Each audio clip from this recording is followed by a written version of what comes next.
year 1857, Kansas was a place torn between hunger and hope.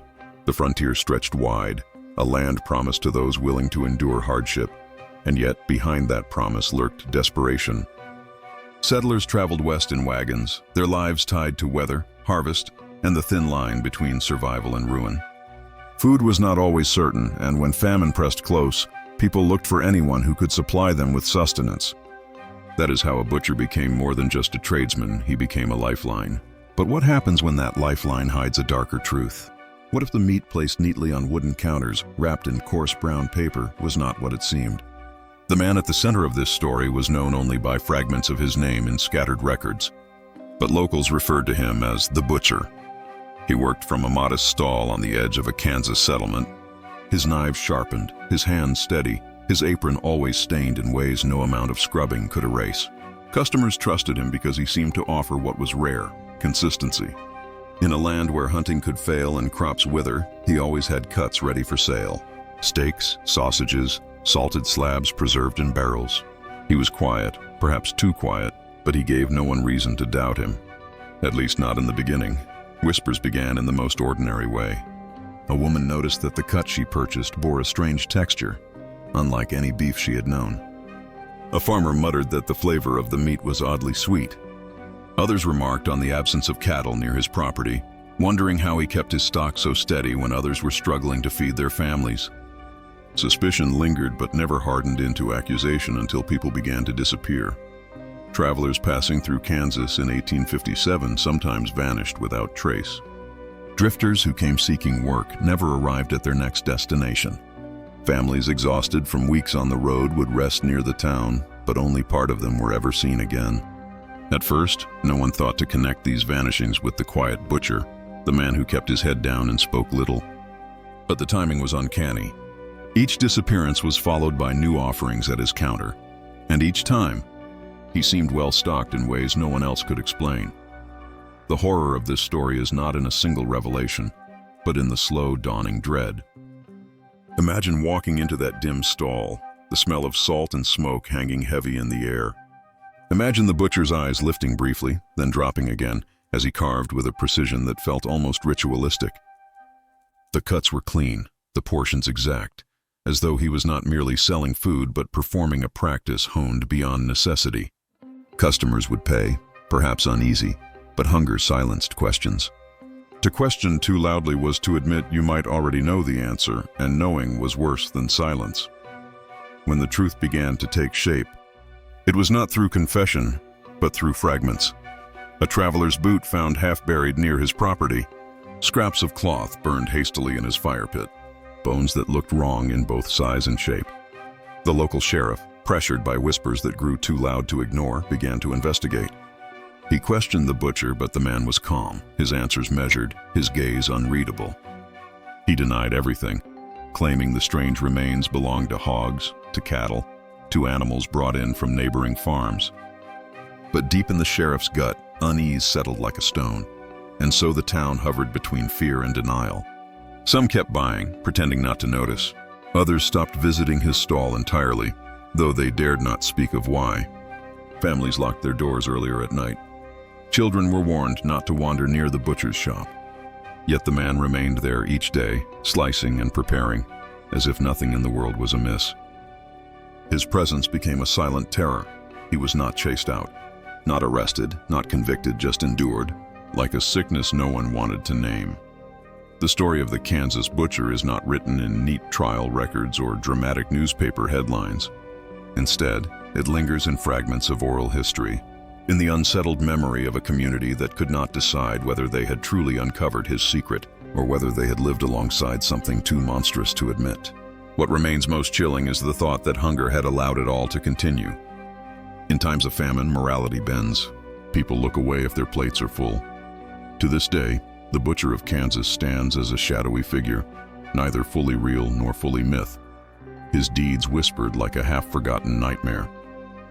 Was he truly selling human flesh? Or was it only rumor born of fear in a time of scarcity? The answer may never be known, for records fade and evidence is lost. But the silence he left behind, the empty places at family tables, and the unease that settled over a frontier town suggest a truth far darker than fiction. This is where our story begins, not with proof, but with suspicion. Not with justice, but with silence.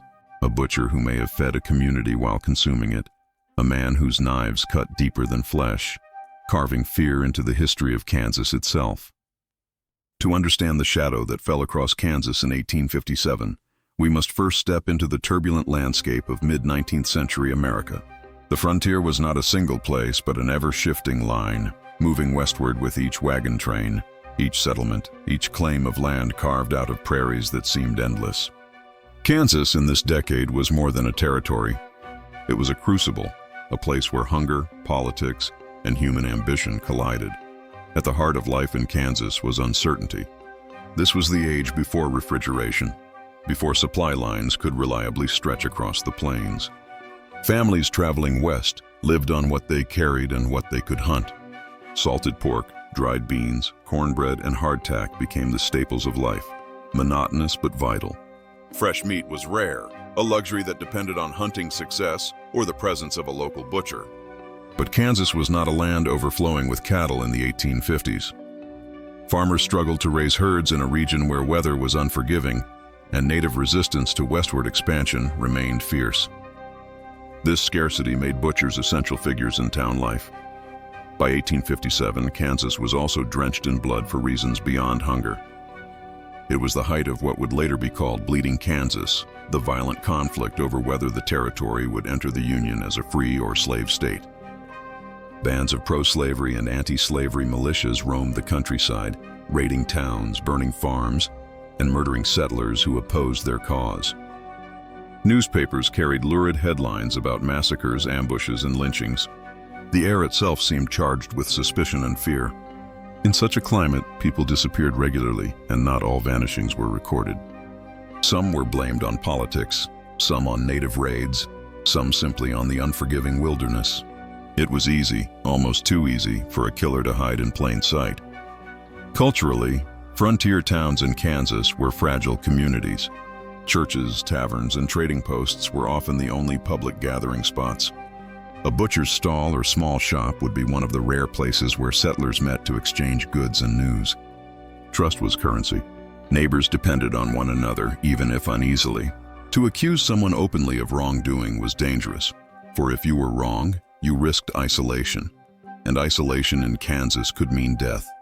Science and medicine, too, were limited. In 1857, forensic investigation as we understand it today did not exist. There were no fingerprints, no laboratories to analyze bones or flesh.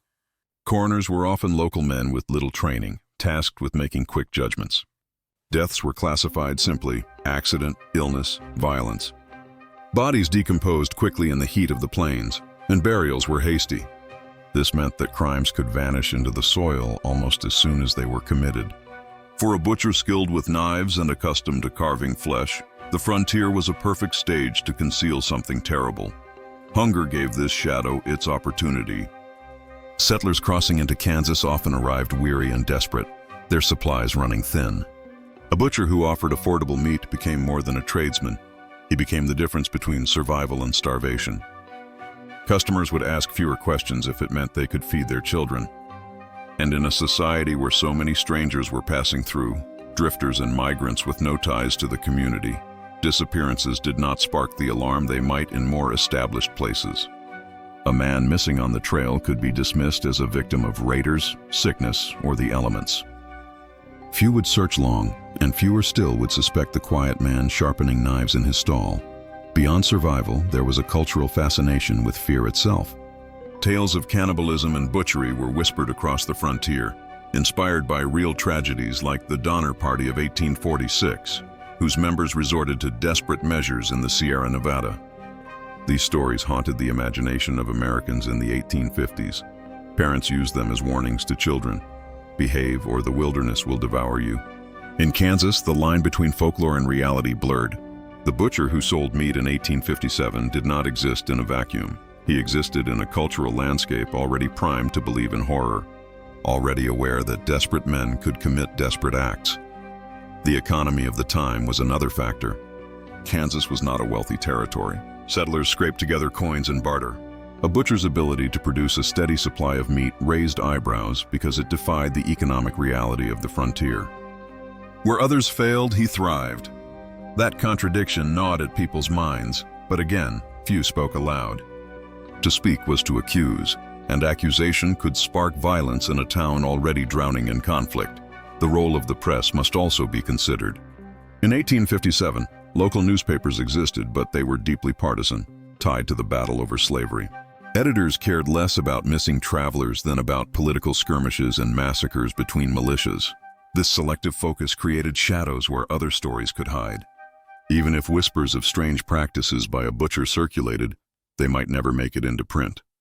History, as we know, is written by survivors, and in Kansas, survival demanded silence. The landscape itself shaped the psychology of its people. The vastness of the plains created both awe and unease. Nights stretched long and quiet, punctuated by the howls of coyotes and the moan of the wind across endless grass. To live in such isolation was to live with the constant reminder of how small and vulnerable one could be. That vulnerability bred suspicion, but it also bred resignation. People chose not to see what frightened them, because to confront it was to risk unraveling the fragile fabric of their lives. And so, the stage was set. A violent territory divided by politics, a people worn thin by hunger, a culture haunted by tales of cannibals and survival at any cost, and a science too primitive to catch a killer in their midst. Into this fragile, fearful world stepped the Kansas butcher of 1857.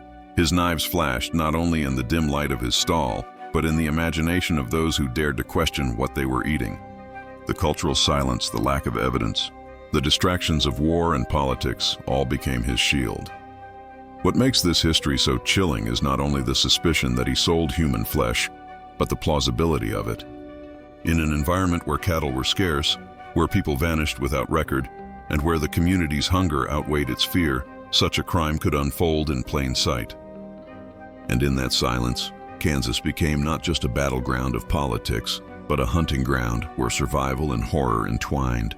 This was the Kansas of 1857, a land where life was cheap, where truth slipped through the cracks of weak institutions, and where one man with knives and cunning could carve himself a place in history, not as a pioneer, but as a shadow.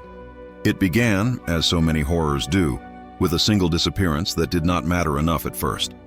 A traveler heading west with little more than a satchel and a mule was last seen near the settlement where the butcher had his stall. No one questioned his absence because he had no family nearby, no one to speak for him. The road was dangerous. Men vanished often. His name slipped away like dust in the wind. Yet within days, the butcher's stall seemed unusually full, his barrels brimming with salted cuts, his counter laid with fresh slabs of meat that should not have been possible in those lean months. Some raised an eyebrow, but hunger pressed down harder than suspicion. A second disappearance followed weeks later. This time, it was a farmhand who had been working at a homestead on the outskirts of town. He was a quiet young man, trusted to fetch supplies. He never came back. The farmer assumed he had abandoned his work, perhaps lured by the prospect of better wages elsewhere. But when the butcher's shop displayed an uncanny abundance once again, whispers began to stir. Neighbors noticed the strange cuts, thick, pale flesh with a texture unfamiliar to cattle or swine. Some turned away, unsettled. Others bought without hesitation, grateful for food on their tables. Then came the winter incident, the one that forced the town to take notice. A small family, a mother and her 2 children, were last seen traveling by wagon through the settlement. Their presence was remembered clearly, for they had stopped to ask directions and shared bread with a neighbor before continuing. They never arrived at their destination. Their wagon was later found abandoned near a grove, horses cut loose. Inside, scattered belongings hinted at a hasty struggle. A child's blanket, a cracked jug, the remains of a loaf broken underfoot. The sheriff combed the area but found no trace of bodies. Yet soon after, the butcher's shop displayed not only new cuts of meat but sausages unlike anything the townsfolk had tasted before, rich, dark, spiced heavily, as if to mask something within. It was then that murmurs turned sharper. The old women of the town whispered to one another that the taste reminded them of stories from the Donner Party, where the desperate had turned upon themselves in hunger. One man swore the cuts resembled the shape of a human thigh. Another, pale with unease, told his wife never to buy from the butcher again. Still, the stall remained busy. In a land where survival teetered on the edge, silence was a kind of bargain. One evening, a boy dared to peer into the back of the butcher's shop. He had been sent on an errand and lingered too long, curiosity outweighing caution. Through a narrow crack in the wooden planks, he claimed he saw the butcher bent over something on the table, something too large for a hog, too long in the limb. The boy fled, trembling, telling his mother what he had seen. She hushed him quickly, afraid to repeat such words. To accuse a man without proof in those days was to risk violence, or worse, to risk being right. The evidence grew harder to ignore when hunters discovered bones in a shallow pit not far from the butcher's property. At first, they assumed they belonged to cattle, but as the earth gave up more, doubt sharpened. The bones were too small, too fine in their structure. A doctor in the settlement was asked quietly for his opinion. His conclusion, whispered reluctantly, was that they did not resemble any livestock he knew. The hunters covered the pit again, fearful of what it meant. Fear, after all, was safer than truth. The pattern deepened. Each time strangers came through town and vanished, the butcher's larder seemed to swell. Cuts appeared that no one could name. His sausages grew more popular, bought by families who preferred not to question. Yet there were those who began to refuse his wares. Some claimed the smell lingered too long in their homes, a sweetness that clung to pots and pans, refusing to wash away. Others swore the meat left them restless, their sleep broken by strange dreams of voices calling from the prairie.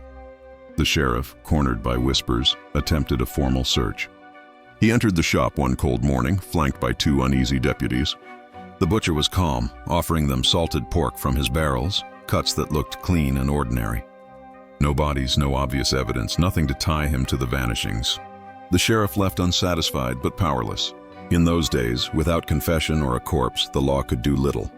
Justice was as fragile as the community itself, and so the butcher carried on, his knives flashing in silence, his shop filled with both fear and necessity. Customers who entered avoided his eyes, taking their parcels quickly. Those who stayed away felt no safer, for the butcher's presence haunted them like a shadow in the corner of the room. Nights grew heavy with dread. Doors were bolted earlier.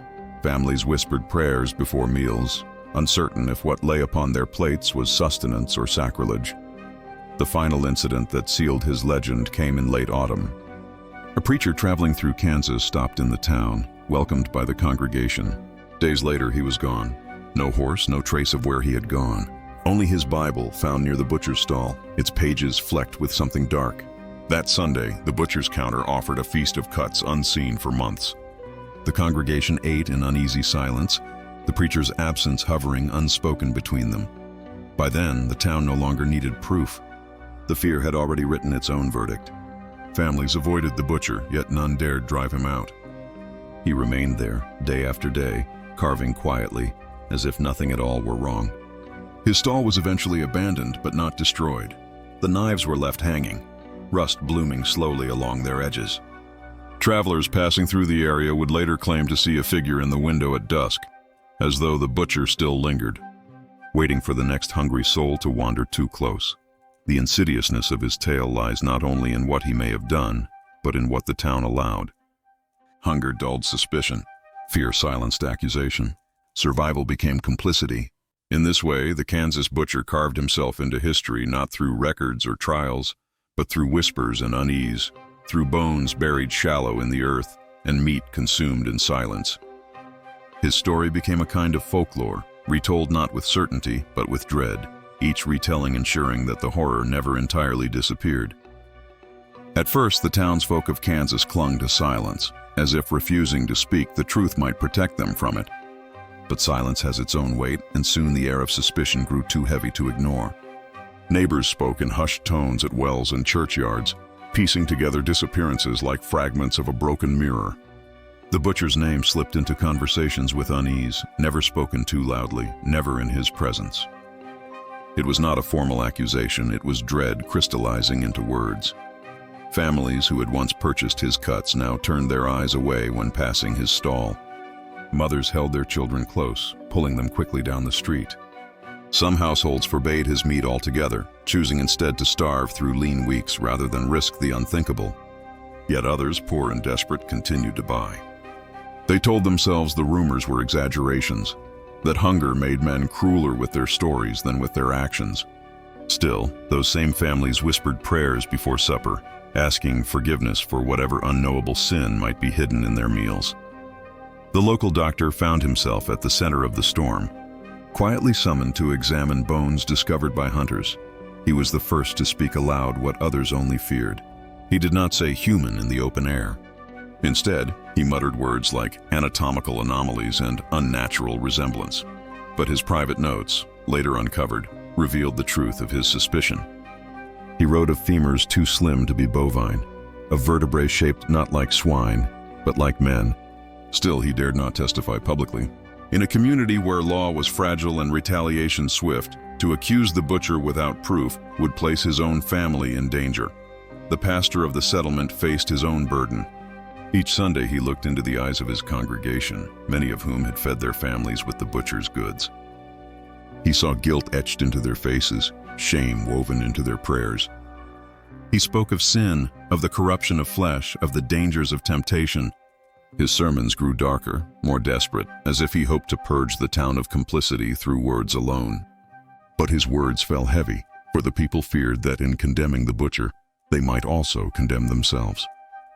After all, what had they consumed? What lingered now in their blood, their bones? Neighbors reacted in contradictory ways. Some swore they would never step near his stall again, convinced he was a devil in human form. Others rationalized, convincing themselves that the disappearances had other causes: bandits, wild animals, runaway ambitions. For every whisper of accusation, there was a voice insisting on doubt. Fear and denial walked hand in hand. The butcher, after all, still lived among them. He passed them on the road, greeted them with nods, and bore no shame in his eyes. To confront him would mean tearing open the fragile fabric of their daily survival. The local newspaper recorded the unease in oblique language. Articles spoke of disturbances on the prairie, of missing travelers, and mysteries of the frontier. The butcher's name never appeared in print, yet every reader knew who the words pointed toward. In the margins of old editions, scrawled notes have been found. It is him. We are not safe. These private editions revealed what the printed page could not, the unspoken certainty that haunted the community. Psychological theories of the time, primitive as they were, offered little comfort. Doctors and scholars speculated from afar about moral insanity, a term used to describe those who felt no empathy, no remorse. Some suggested that a man who could kill and butcher his own kind without hesitation must be afflicted with such an ailment. Others, less forgiving, believed he was simply evil, a soul corrupted beyond redemption. There was no scientific consensus, only speculation filtered through fear. For the townspeople themselves, explanations hardly mattered. What weighed on them was not the nature of the butcher's mind, but the consequences of his deeds. They began to question themselves as much as him. Were they complicit in the horror by purchasing his goods?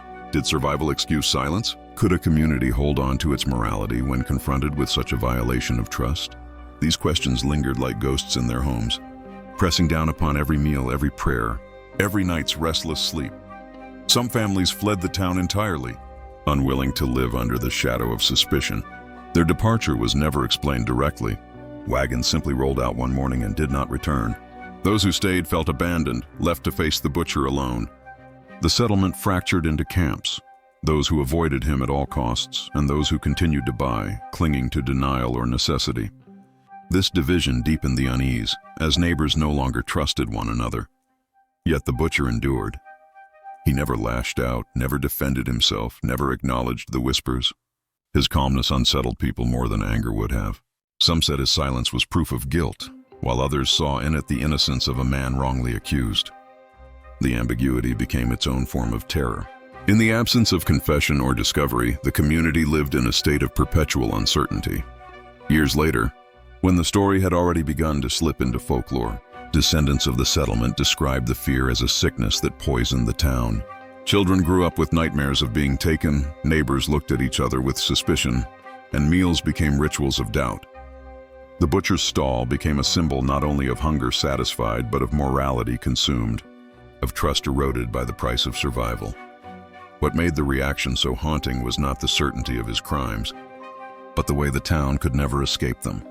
They lived in the shadow of possibility, forced to reconcile their survival with the thought that they might have participated, however unwillingly, in acts too dark to name. That is the true legacy of the butcher, not simply the bodies he may have taken, but the quiet complicity of those who lived alongside him, who ate and prayed and whispered in fear, never daring to bring the horror fully into the light. It happened not in a crowded market, nor under the safety of daylight, but in the fragile hours when darkness presses hardest against the walls of a settlement. The town had reached its breaking point. Too many whispers had filled too many nights. Too many mothers had cried over missing sons. Too many fathers had returned from searching the prairie empty-handed. Hunger had forced them to accept the butcher's offerings, but fear had grown stronger than appetite. The sheriff, pressed by townsfolk and his own gnawing conscience, decided to act. He gathered a small group of men neighbors, reluctant deputies, farmers with rifles still smelling of gun oil, and they moved toward the butcher's shop under the pale glow of a winter moon. The air was brittle with frost, their breaths clouding before them. No one spoke. Each man carried not only his weapon, but the weight of every rumor, every unanswered disappearance. Inside the shop, a lantern flickered. The butcher was awake, his apron already tied, though the night was long from morning. He stood at his counter, knife in hand, working with the patience of ritual. The men outside pressed closer, their boots crunching softly in the snow. The sheriff raised his hand, signaling silence. They would not announce themselves until the truth could no longer hide. Then came the sound, the dull, wet rhythm of blade against bone. Not the crack of splitting wood, not the butcher's careful cuts on beef or pork. It was a sound too intimate, too fragile, like something not meant for human ears. The men froze, their blood thickening in their veins. The sheriff forced himself forward and pushed the door open. The lantern's light revealed a scene both ordinary and obscene. The butcher looked up, startled but calm, as if expecting them. On the counter lay not a cow's leg nor a pig's carcass, but something unmistakable. The curve of the limb, the angle of the fingers, it was human. Half dissected, half prepared, resting under the glint of his knife. For a heartbeat, the room was silent. The men stood frozen, unable to comprehend fully what their eyes delivered. The butcher, still gripping his blade, tilted his head slightly, as though curious about their hesitation. Then, without word or warning, he moved. Chaos erupted. The sheriff shouted for him to drop the knife. The butcher lunged, his blade flashing in the lantern glow. One of the farmers fired, the shot shattering glass and wood but missing its mark. The room filled with gunpowder smoke and the stink of raw flesh. In the confusion, the butcher struck, the edge of his knife slicing across the arm of a man too slow to step back. Blood sprayed, hot and real, proof of the violence they had long feared. The men fought with a desperation born of terror. Rifles cracked, fists swung, knives clashed against steel. The butcher moved with unnatural precision, as though the violence was nothing new to him, as though this moment was simply another act in a ritual he had long rehearsed. His face remained eerily calm, even as bullets tore into wood around him, even as blood slicked the floor. Finally, the sheriff fired at close range. The shot struck true, the butcher staggered, but even then, he did not collapse. He dropped his knife, lifted his hands bloodied, trembling not with fear, but with some darker satisfaction. His mouth opened, but no words came, only a guttural sound that chilled the men to their cores. Then he fell, his body hitting the floor with a finality that did not silence the horror, but deepened it. The room was quiet except for the men's ragged breathing. The lantern wavered, casting long, distorted shadows across the blood-stained walls. On the counter, the limb remained, silent testimony to what had happened there. One man turned away and vomited, the sound echoing in the stillness. Another wept, clutching the arm the butcher had cut, his blood pooling on the floor beside the other. The sheriff forced himself to look. He examined the shelves, the barrels, the hooks that hung heavy with meat. Each piece bore the look of ordinary cuts, yet the longer he stared, the less certain he became. Which were cattle, which were swine, and which were not. He pulled open a barrel, and the smell of brine and rot struck him like a blow. Floating within, stripped and pale, were remains that no man could mistake.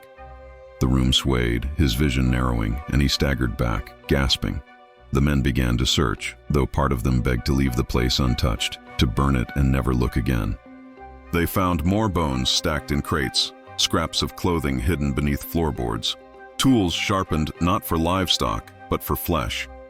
Every discovery was a wound, each item proof that the butcher's trade had not been rumor but reality. When they dragged his body into the street, the town gathered, drawn by the shouts and gunfire. Faces lit by torchlight twisted in horror as word spread. Mothers clutched their children tighter, fathers stood pale and shaking. The truth had finally surfaced, and with it came the unbearable weight of realization. They had eaten what should never have been eaten. They had paid coins for cuts that should never have been for sale. Some wept openly. Others screamed, cursing his name, cursing themselves, cursing the hunger that had blinded them. The pastor fell to his knees, reciting prayers through sobs. The doctor stood silent, his earlier suspicions now terrible certainty. The sheriff said nothing at all, his eyes fixed on the butcher's body, as if fearing it might rise again. That night, no one in Kansas slept easily. The fires burned. The butcher's shop was torn apart, its timbers soaked with blood and rage. Some demanded his corpse be displayed as warning.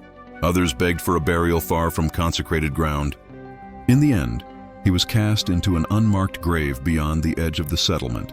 His name never etched in stone, his memory cursed, but the horror did not end with his death. It lived on in every home, in every family who had tasted his wares. The children asked questions their parents could not answer. The meat in their stores was thrown away, yet hunger gnawed more fiercely than ever. The butcher was gone, but the fear he planted had rooted deep. And so the climax of this tale was not his death alone, but the silence that followed it.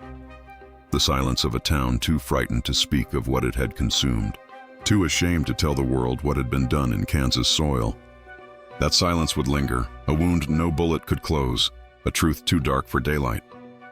In the months that followed, the town tried to stitch itself back together, though the wound cut too deep to heal cleanly. The butcher's death did not end the story, it only deepened the silence. His shop was torn down, the ground salted and burned, as if fire itself might purge the memory. Yet each time the wind carried the scent of smoke, people swore they could smell something else beneath it, the faint, metallic tang of blood. Families who had once relied on his cuts lived with an unshakable guilt. Some confessed to eating nothing but bread and boiled roots for weeks, unable to bring themselves to touch meat again. Others denied ever having bought from him, though neighbors remembered otherwise. Children, too young to understand, grew up haunted by the knowledge that their parents had fed them flesh that did not belong to beasts. No sermon, no prayer, no doctor's reassurance could undo that memory. The sheriff left town within a year. He told no one where he was going, only that he could not carry the weight of what he had seen. The doctor stayed, but his hair turned gray almost overnight, and he never again spoke publicly about the anatomical remains he had studied. The pastor continued his sermons, but his words grew brittle, filled less with hope than with warnings of fire and judgment. For him, the butcher was proof that evil could walk in plain sight, that even the most ordinary of men could carry the hunger of a beast. The newspapers never told the full story. A few lines appeared in regional reports: suspicious disappearances, a violent altercation, settler unrest. But the truth, the raw horror, never reached the wider world. Kansas in 1857 was already a land of bloodshed, torn by border wars and political violence. One more massacre, one more death, would not stand apart from the chaos. And so the butcher's story slipped beneath the surface, carried only in whispers, remembered only by those who could not forget. Folklore filled the silence where history refused to speak. Some claimed his ghost lingered in the fields, sharpening knives by moonlight. Others swore his stall reappeared on foggy nights, lantern glowing, waiting for customers who would never return. Parents told their children to stay indoors after dusk, warning them of the butcher who fed on the living. Over time, his deeds blurred into myth, a tale of warning passed from one generation to the next. But beneath the exaggeration, something real remained too real to dismiss, too raw to explain away. From a modern perspective, one might ask how such horrors could happen. How could an entire town look away, endure, even consume what they must have suspected? The answer lies not in malice alone, but in hunger. Hunger bends morality, reshapes conscience, and forces choices that later cannot be spoken aloud. In 1857, survival came before suspicion, and by the time suspicion grew too loud, it was already too late. The butcher thrived in that silence, in that desperation, in the fragile line between life and death. The question that lingers even now is whether he was a singular monster or merely the most visible symptom of something larger. How many others, scattered across a desperate frontier, might have done the same, unnoticed, unspoken, their deeds buried by famine and time? Was Kansas cursed with only one butcher, or did countless others vanish into the same silence, their crimes disguised as necessity? The grave where his body was cast remains unmarked. Some say it was dug shallow, that wild animals unearthed him and carried away the pieces. Others believe the earth rejected him entirely, refusing to hold a man who had consumed his own kind. No record survives, only speculation, only stories, and perhaps that is fitting. To give him a grave would be to give him peace, and peace is something he was never meant to have. What remains instead is the echo of his presence, the fear in the eyes of those who survived him, the hunger that drove people to silence, and the unspoken complicity of a community that could not escape what it had eaten. In that silence, his legacy endures, not as a name carved in stone, not as a figure in official history, but as a shadow stretching across generations, a reminder of how fragile the boundary is between survival and damnation. Even now, more than a century and a half later, travelers speak of strange feelings when passing through the old settlement lands of Kansas. They describe the sudden chill, the rustle of grass that sounds like a knife drawn across a whetstone, the faint smell of smoke and salt.